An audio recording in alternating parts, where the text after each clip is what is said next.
क्या मुझे उतारो अपने भाई को, यहाँ पे मेरा भाई यही तो।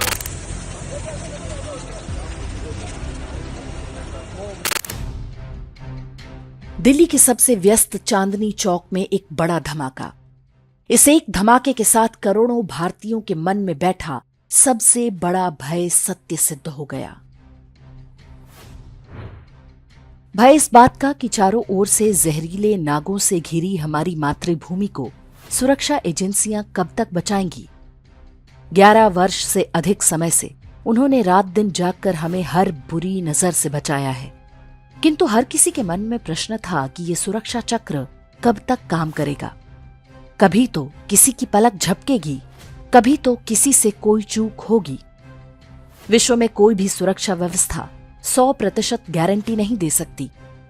अमेरिका का 9/11 और इजराइल का 7 अक्टूबर हम सब ने देखा है।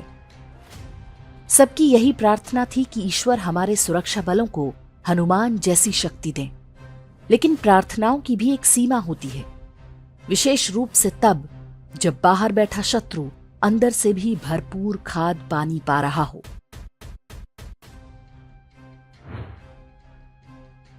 भारत में हर 2-4 सप्ताह पर कहीं न कहीं कोई आतंकवादी मॉड्यूल पकड़ा जाता रहा। कोई इस्लामिक स्टेट के नाम का, कोई अलकायदा वाला, कोई लश्कर वाला, कोई हुजी और हमास वाला, और भी न जाने कितने नाम। देश भर और दिल्ली की सीमा पर कई कई टन आरडीएक्स, अमोनियम नाइट्रेट और हथियार पकड़े जाते रहे। आतंकवादियों के स्लीपर सेलों का भंडाफोड़ होता रहा। कोई डॉक्टर, कोई इंजीनियर, कोई मोबाइल मैकेनिक, कोई नाई, कोई दर्जी, कोई फल सब्जी बेचने वाला, पेशा कोई भी हो, काम सबका एक।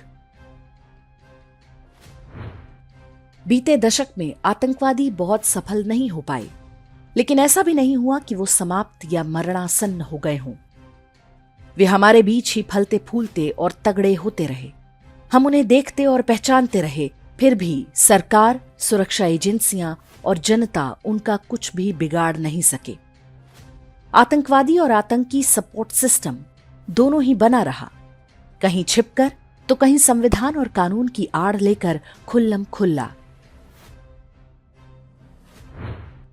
पुलवामा से लेकर पहलगाम तक जब भी कोई आतंकी हमला हुआ तो उन्होंने शोर मचाया कि ये काम भारत सरकार ने कराया है, आतंकवादियों ने नहीं।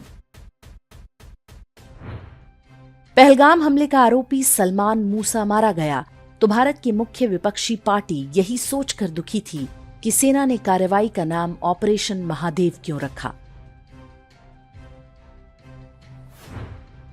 दिल्ली में डायरेक्ट एक्शन डे का सपना देखने वाले उमर खालिद और शर्जील इमाम जैसे आतंकवादियों को जमानत क्यों नहीं मिली। संसद से लेकर कोर्ट तक को सवालों में खड़ा किया जाता रहा। होली, दिवाली हो या रामनवमी और दुर्गा पूजा, हिंदू अपना कोई भी त्योहार शांति के साथ नहीं मना सकते। आए दिन रेलवे पटरियों पर पत्थर रखकर ट्रेनों को पलटाने का प्रयास होता रहा। वंदे भारत ट्रेन पर केवल इसलिए पथराव किया गया क्योंकि ये नाम उन्हें पसंद नहीं। आतंकवादियों को सजा दिलाना आज भी असंभव कार्य है। मुंबई की लोकल ट्रेनों में 200 लोगों की हत्या करने वाले आतंकवादियों का हाई कोर्ट से छूट जाना पूरे देश ने चुपचाप देखा।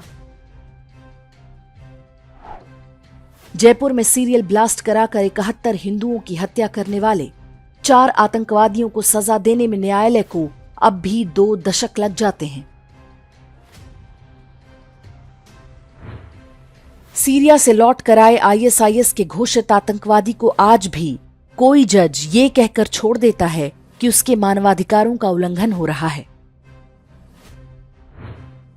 हलाल के नाम पर समानांतर अर्थव्यवस्था चलाने वाली मजहबी संस्थाएं आज भी हर आतंकवादी और देशद्रोही का केस लड़ रही हैं, कोई उन्हें रोक नहीं पा रहा। मजहबी आधार पर देश का बंटवारा कराने वाले समुदाय को अब भी अल्पसंख्यक के नाम पर विशेषाधिकार जारी है। वे वोट बैंक हैं जिसकी जरूरत सबको पड़ती है। वे सड़क पर उतरने वाली भीड़ है जिनसे पूरा सिस्टम डरता है। आज भी एक न्यूज चैनल बताता है कि एलटीटीई एक हिंदू आतंकवादी संगठन था, लेकिन उसका कुछ भी नहीं बिगड़ता। थोड़ी जानकारी का इजाफा कर लूं मैं अपनी। वो लिट्टे सबसे खुकार आतंकवादी संगठन दुनिया का माना जाता था अपने वक्त में। वो लिट्टे किस समुदाय से जुड़ा हुआ था, किस धर्म से? समाचार पत्र आज भी पूरी निर्लज्जता के साथ आतंकवादियों को स्टूडेंट, स्कॉलर और एक्टिविस्ट बताते हैं।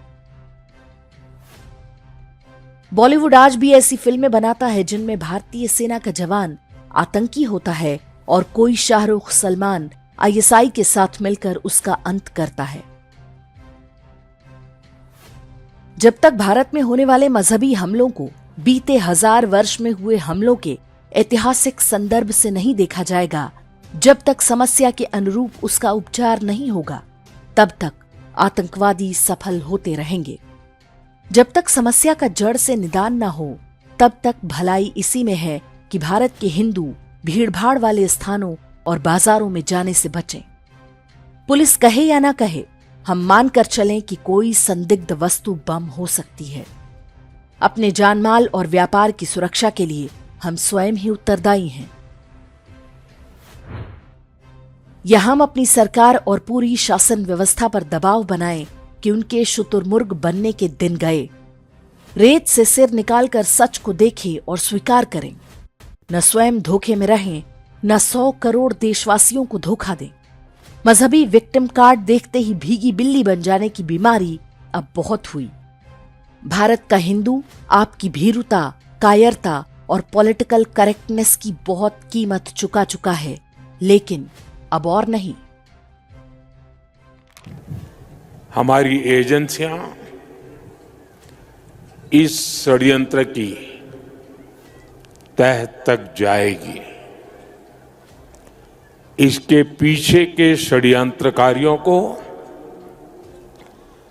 बख्शा नहीं जाएगा।